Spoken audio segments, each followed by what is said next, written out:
Ketika mereka membuat fitnah tentang aturan Toa, aku masih menahan diri.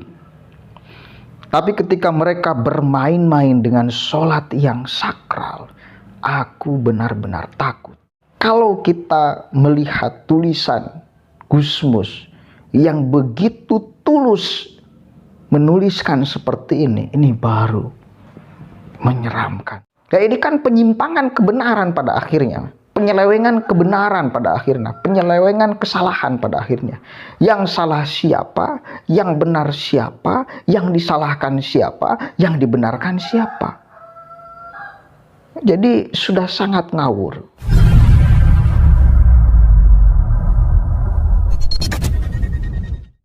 Assalamualaikum warahmatullahi wabarakatuh. Hamdan syukranillah amma ba'd. Sahabat manusia plural yang saya hormati dan saya banggakan, kita patut untuk menarik napas panjang-panjang ya, melihat fakta bahwa mereka itu sebetulnya membela agama, membela azan, atau mempermainkan agama, atau mempermainkan azan. Kemarin itu pas aksi, sekarang fix ya, itu aksinya pas 212, berarti di Jakarta ya. Dia melakukan sholat berjamaah biasa di jalan. Nggak tahu, mungkin musola atau masjid penuh ya, atau memang ritualnya seperti itu, sholatnya di jalanan. Nah, mereka menampilkan satu buah momen di mana sholatnya itu sangat aneh. Itu namanya pamer kebodohan dan pamer ketololan pastinya. Di mana seseorang sholat itu rukunya 2 kali, dipandu oleh Bilal ya, oleh pemandu yang jongko dan tidak sholat. Itu pemandangan yang sangat memalukan sih, secara bahwa mereka judulnya membela agama dan membela azan. Kalau judulnya bukan membela agama dan membela azan, mungkin kita masih bisa toleransi. Nah, sampai-sampai itu Kiai Haji Mustafa Bisri, atau sering disapa Gusmus ya, itu habis kesabaran, keram. Pada awal mula pas aturan Toa yang dipraming dan digoreng oleh mereka, beliau itu nggak ngomong. Padahal tahu bahwa mereka itu memang memframing apa yang diucapkan oleh Menak Yakut. Mereka memfitnah statement Menak Yakut. Beliau diam saja, nggak ngomong, nggak berbicara. Padahal tahu bahwa itu framing, bahwa itu fitnah, bahwa itu memang giringan opini sadis oleh mereka kepada Menak Yakut. Diam. Tetapi ketika mereka mempermainkan sholat, baru Kiai Haji Mustafa Bisri itu sampai menulis di Facebooknya dan viral di Twitter. Ini apa tulisannya, kita baca. Ketika mereka membuat fitnah tentang aturan Toa, aku masih menahan diri. Tapi ketika mereka bermain-main dengan sholat yang sakral, aku benar-benar takut. Astagfirullahaladzim. Ya Allah, berilah hidayah kepada mereka dan ampunilah para pengikut mereka yang tidak tahu. Kalau kita melihat tulisan Gusmus yang begitu tulus menuliskan seperti ini baru menyeramkan. Artinya apa? Berarti sudah sangat darurat ini namanya. Ketika Gusmus ngomong ini, permasalahannya sudah sangat darurat. Karena satu kali lagi, jarang sekali Gusmus itu ngomong, berbicara, berstatement di media ataupun secara langsung menanggapi isu-isu yang seperti ini, jarang sekali. Hari ini beliau nulis. Artinya apa? Ini memang peristiwa yang sangat memalukan, dan ini namanya mengejek-ejek ajaran agama. Jadi mereka itu bukan membela agama, tapi mengejek agama. Mereka itu bukan membela azan, tapi menginjak-injak azan. secara bahwa apa yang mereka lakukan itu adalah pamer kebodohan dan ketololan. Masa iya ada rukunya 2 kali?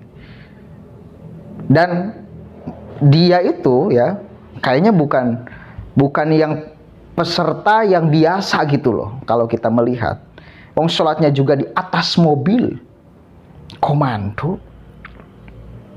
yang kemudian satu panggung juga dengan para habaib. Kalau kita melihat di foto yang lain, berarti kan mereka, dia itu ya yang sholat itu ya berarti kan pimpinannya salah satunya. Lalu pimpinannya sudah seperti ini, bagaimana kalau kita menjustifikasi bagaimana ini pengikutnya? Ya, satu kali lagi, pimpinannya sudah seperti itu, apalagi bagaimana pengikutnya? Coba. Kiai Haji Mustofa Bisri itu mengatakan jelas sekali, ketika mereka bermain-main dengan sholat yang sakral, aku benar-benar takut. Bermain-main dengan sholat, Pak. Ya, bermain-main dengan sholat yang sakral, aku sangat takut. Tapi dengan kebijakan Gusmus itu, mudah-mudahan mereka diampuni, dan pengikutnya yang tidak tahu juga Allah ampuni. Inilah ciri ulama NU yang mengkritik tetapi dengan bijaksana, dan tetap ujung-ujungnya minta kepada Allah agar mereka semua, apalagi yang tidak tahu, ditunjukkan jalan yang lurus dan diampuni oleh Allah Subhanahu wa Ta'ala. Ini ciri ulama NU, gak mengecam, gak menghujat, gak apapun, gak keluar kata-kata kotor dan kasar, gak keluar kata-kata kotor dan kasar, itu enggak. Ya meskipun kalau saya melihatnya sebagai anak muda, ya itu tampilan ketololan dan kebodohan. Saya kan masih kasar, beliau ulama sepuh, seperti itu. Secara mereka itu kan selalu ngomongnya itu sangat kasar, apalagi kepada menagih yakut ini, yang mereka goreng habis-habisan, mereka fitnah habis-habisan, sudutkan habis-habisan. Ya, kemarin itu ada Habib yang viral, dia mengatakan bahwa apa yang diucapkan oleh menagih yakut dan orang yang sepakat terhadap statement menagih yakut itu pemurtadan massal. Ngeri nggak? Ngeri banget, saudara. Jadi giringan opininya sangat sadis, apalagi tidak benar, ya, disampaikan di depan masyarakat dengan penuh kebencian, dengan penuh ketidaksukaan, dengan ketidaksadaran pikiran dan hati nurani. Ini ciri-ciri mereka. Selalu menanggapi segala persoalan dengan membabi buta dan tanpa memakai akal sehat. Selalu otaknya itu yang dipakai ketika melihat persoalan, otak negatif, pikirannya itu pikiran negatif, hati nurani negatif. Dikumpulkan semuanya, dipadukan semuanya untuk menghantam orang yang mereka tidak suka. Akhirnya apa yang terjadi? Yang keluar itu adalah salah kaprah dan ngawur berantakan.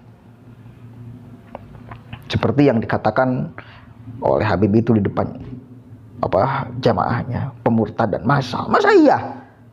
Sekelas Menteri Agama, sekelas Gus Yakut, sekelas Ketua Ansor Pusat melakukan pemurtadan massal. Nggak masuk akal sama sekali.